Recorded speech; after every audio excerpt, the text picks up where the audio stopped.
اکثر و بیشتر لوگوں کو رات میں نیند نہیں آتی ہے، کروٹیں بدلتے رہتے ہیں۔ نیند نہ آنے کے باعث کئی قسم کی بیماریاں پیدا ہو جاتی ہیں، جسم کمزور ہونے لگتا ہے، بھوک نہیں لگتی ہے۔ بھئی نیند نہ آنے کی وجہ سے کئی بیماریاں اور لاحق ہو جاتی ہیں، کئی بیماریاں لگ جاتی ہیں، جس سے انسان کی زندگی جو ہے وہ بہت مصیبت سے کٹتی ہے، بہت پریشان ہو جاتا ہے۔ دیکھیے اگر آپ کو نیند نہیں آئے گی تو ظاہر سی بات ہے آپ کو بھوک بھی نہیں لگے گی، جب بھوک نہیں لگے گی، کھانا نہیں کھائیں گے تو آپ کے جسم میں کمزوری پیدا ہوگی، اور کمزوری جب پیدا ہوگی تو آپ اٹھنے بیٹھنے کے لائق ہی نہیں رہیں گے، کسی کام کاج کے لائق نہیں رہیں گے۔ تو ایسی صورت میں کہ جب ہم زیادہ ٹینشن میں ہوں، ہمیں نیند نہیں آ رہی ہو، تو ہمیں کون سا عمل کرنا چاہیے جس کے کرنے کے باعث ہم کو نیند آ جائے۔ نیند آنا بے حد ضروری ہے۔ اکثر و بیشتر لوگ جو ہے نیند نہ آنے کی وجہ سے نیند کی دوائیں یوز کرتے ہیں، نیند کی دوائیں کھاتے ہیں۔ تو جو لوگ نیند کی دواؤں کو کھانا اپنے معمول میں شامل کر لیتے ہیں کہ اگر گولی نہیں کھائیں گے، نیند کی دوا نہیں کھائیں گے تو ظاہر سی بات ہے نیند نہیں آئے گی، تو ان لوگوں کی نیند جو نیند لانے کے لیے دوائیں کھاتے ہیں تو ان کی نیند جو اصلی نیند ہے وہ ختم ہو جاتی ہے، صرف ان دواؤں کا نشہ ہی باقی رہ جاتا ہے، جس سے نسوں میں خشکی پیدا ہو جاتی، یعنی جب جو نیند ہمیں آنا چاہیے تھی وہ نیند ہمیں آ نہیں رہی ہے، ہم دواؤں کے دم پہ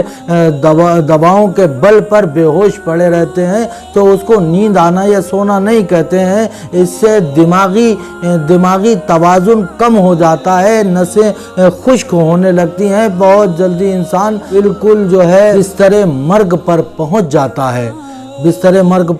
جاتا ہے، اور چارپائی کی زینت بن جاتا ہے۔ تو ایسے لوگوں کے لیے بہترین عمل ہے کہ اگر آپ کو نیند نہیں آ رہی ہے، چاہے جس وجہ سے، ٹینشن کی وجہ سے ہو، تفکرات کی وجہ سے ہو، کسی وجہ سے آپ کو نیند نہیں آ رہی ہے، تو آپ کو اگر نیند نہ آ رہی ہو آپ اس عمل کو کر لیجئے، انشاءاللہ العزیز بہترین نیند آئے گی۔ آپ استعمال کر کے دیکھ لیجئے کہ آپ لیٹنے سے پہلے، یعنی جب لیٹنے چلیں تو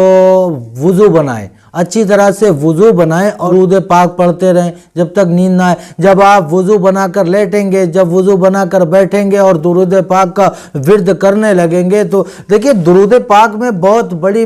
برکتیں بھی ہیں اور بہت فضائل و کمال رکھنے والا یہ عمل شریف بھی ہے درود پاک پڑھنا۔ درود پاک نبی پاک سرور عالم صلی اللہ علیہ وسلم پر درود پڑھنا اللہ کا حکم بھی ہے اور فرشتوں کا بھی معمول ہے، اللہ تعالیٰ بھی اس کام کو کرتا ہے، یعنی